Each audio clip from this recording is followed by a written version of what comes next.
Hi வணக்கம் நண்பர்களே. Vijay diary ஃபார்மில் பார்க்கக்கூடிய பதிவு வந்து பார்த்திங்கன்னா, நம்ம நிறைய வீடியோஸில் வந்து பார்த்திங்கன்னா மாடுகள் எப்படி வளர்க்கணும், மாடை வந்து நோய்கள்லேருந்து எப்படி பாதுகாக்கணும், கோடை காலங்களில் மாடுகளை வந்து எந்த மாதிரி பராமரிக்கணும்னு நிறைய வீடியோஸ் போடுறோம். இன்றைக்கி பார்க்கக்கூடிய வீடியோ வந்து பார்த்திங்கன்னா, கறவை வந்து பார்த்திங்கன்னா கறக்கும்போது வந்து எந்த மாதிரி கறக்கணும், அப்புறம் வந்து பார்த்திங்கன்னா மாடுகள் வந்து பார்த்திங்கன்னா அது என்ன விதமான ஜாதி மாடுங்கிறத கண்டுபிடிக்கிறதா இந்த வீடியோவில் நம்ம பார்க்க போகிறோம்.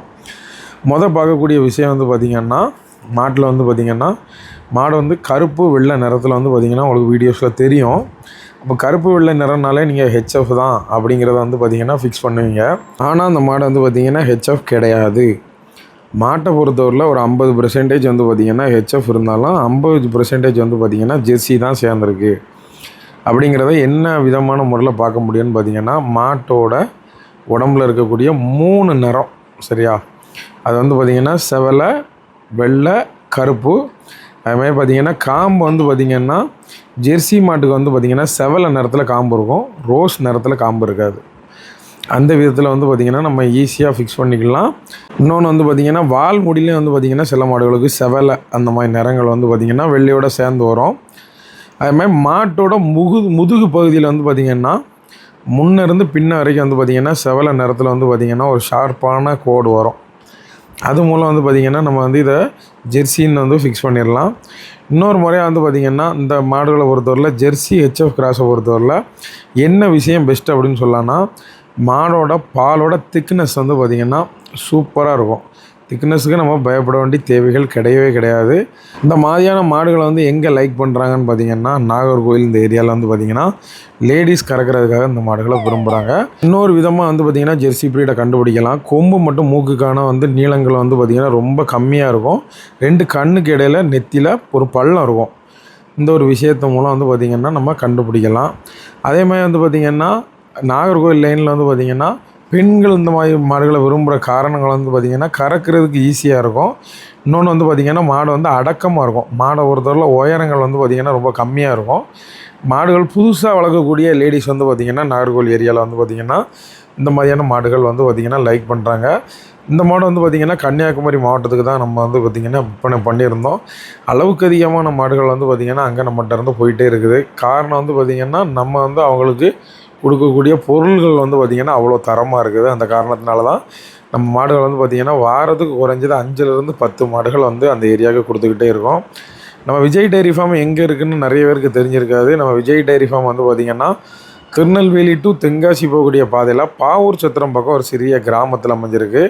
நம்மகிட்ட வந்து பார்த்திங்கன்னா ஹெச்எஃப் ஜெர்சி கிராஸு, அப்புறம் வந்து பார்த்திங்கன்னா ஹெச்எஃப் கிராஸு, கீர் மாடுகளில் வந்து கிராஸ் மாடுகள் அந்த மாதிரியான மாடுகளும் கிடைக்கும். ரெட் சிந்தி கிராஸும் கிடைக்கும், சாகிவால் கிராஸும் கிடைக்கும்.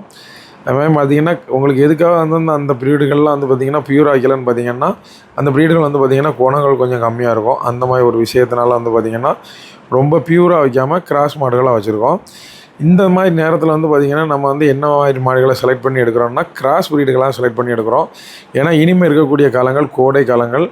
நிறைய பேர் வந்து பார்த்திங்கன்னா உயர்தரமான பசுக்களை வந்து பார்த்திங்கன்னா வீடியோ மூலம் வந்து ஆன்லைனில் போட்டு அதை வந்து நம்மளை கண்ணை மட்டும் கவர்ற மாதிரி வந்து பார்த்திங்கன்னா வீடியோ போடுவாங்க. அது வந்து பார்த்திங்கன்னா ஒரு மாயைன்னு சொல்லலாம். அது மூலம் வந்து பார்த்திங்கன்னா நீங்கள் ஏமாறுறதுக்கான வாய்ப்புகள் நிறையா உண்டு. இந்த கோடை காலங்களில் வந்து நீங்கள் மாடு பிடிக்கும்போது வந்து பார்த்திங்கன்னா மாடுகள் வந்து பார்த்திங்கன்னா நல்லா வெயில் தாங்குமா, நம்ம கிளைமேட்டுக்கெல்லாம் செட் ஆகுமா அப்படிங்கிற விஷயத்த பார்த்து வாங்குங்க. என்ன காரணம்னா அளவுக்கு அதிகமான மாடுகள் வெயிலில் இருக்கும்போது வந்து பார்த்திங்கன்னா மஞ்சக்காமலை, அது மாதிரி பார்த்திங்கன்னா அடிக்கடி லூஸ் மோஷன் போகிறது, மாடுகள் வந்து பார்த்திங்கன்னா மெழுகுமாயி உருகிக்கிட்டே போகும், சின்ன மாடாகி ஒல்லியாகிட்டே இருக்கும். நிறைய வாய் பார்த்திங்கன்னா வாயில் நீராக வடித்து மாடுகள் மெலிஞ்சிக்கிட்டு இருக்கும். இந்த மாதிரி நிறைய இஷ்யூஸ் வந்து பார்த்திங்கன்னா இந்த கோடை காலத்தில் இருக்கும். கோடை காலத்தில் வந்து பார்த்திங்கன்னா மாடு வளர்க்கக்கூடிய பண்ணையாளர்களாக இருந்தாலும் சரி தான், விவசாயியாக இருந்தாலும் சரி தான், மாடுகளை நல்லா குளிப்பாட்டுங்க. அதுமாதிரி பார்த்திங்கன்னா உடலுக்கு மாடுகளுக்கு குளிர்ச்சி கொடுக்குற மாதிரி இருக்குது. வந்து பார்த்திங்கன்னா உளுந்த குருணை, அப்புறம் வந்து பார்த்திங்கன்னா வெந்தயங்களை கொஞ்சம் உணவோடு சேர்த்து போடுங்க. இப்போ வீடியோவில் நீங்கள் பார்த்திங்கன்னா தெரியும் 2 கண்ணுக்கு இடையில் வந்து பார்த்திங்கன்னா மாட்டுக்கு பள்ளம் வரும். மூஞ்சி வந்து நல்லா ஷார்ட்டாகவே அழகாக தெரிஞ்சிருக்கும். அதேமாதிரி பார்த்திங்கன்னா நம்மகிட்ட இருக்கக்கூடிய மாடுகள் வந்து பார்த்திங்கன்னா அனைத்துமே வந்து பார்த்திங்கன்னா தரமான மாடுகளாக இருக்கும். உங்களுக்கு மாடுகள் வேணும்னா டிஸ்பிளேயில் தெரியக்கூடிய நம்பருக்கு கால் பண்ணிவிட்டு பெரும்பாலும் நேரில் வாங்க. நம்ம பண்ணையில் நீங்கள் வந்து மாடுகள் பார்க்கணுன்னா காலையில் 10 மணிலேருந்து சாயங்காலம் 5 மணி வரைக்கும் வந்தீங்க மாடுகள் பார்த்து எடுத்துக்கிடலாம். அதுமாதிரி பார்த்திங்கன்னா சில மாடுகள் வந்து பார்த்திங்கன்னா கன்று போட்டிருக்கும், அதோட சீம்பால் கறவை வந்து பார்த்திங்கன்னா பார்த்து எடுத்துக்கலாம். நம்மகிட்ட வந்து பார்த்திங்கன்னா பால் கறவையில் மாடுகள் இருக்காது, சீம்பாலில் பெரும்பாலும் மாடுகள் இருக்கும். சீம்பாலோட கறவைகளை பார்த்து நீங்கள் எடுத்துக்கலாம். சீம்பால் மூலம் வந்து பார்த்திங்கன்னா மாடோட கறவையை ஃபிக்ஸ் பண்ண முடியாது.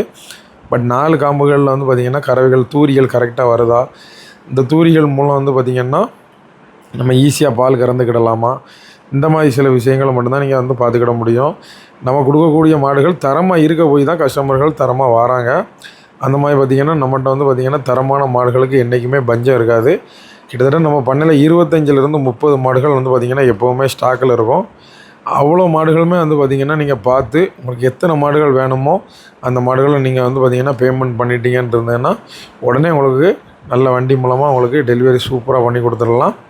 அதுமாதிரி உங்களுக்கு நல்ல இளம் மாடுகள் வேணும், இல்லை உங்கள்கிட்ட இருக்கக்கூடிய மாடுகள் வந்து பார்த்திங்கன்னா பாலே இல்லாமல் இருக்குது, அதை நீங்கள் கொடுக்கணுமா இருந்தாலும் சரி தான், நம்மளை நீங்கள் காண்டாக்ட் பண்ணலாம். எந்த ஊரில் இருந்தாலும் சரி தான், உங்கள் மாடுகளை கொடுக்கணுங்கும்போது வந்து பார்த்திங்கன்னா அதோடய வீடியோஸை வாட்ஸ்அப்பில் அனுப்பி நீங்கள் ரேட்டு சொல்கிறது மூலம் நான் கண்டிப்பாக எடுத்துப்பேன்.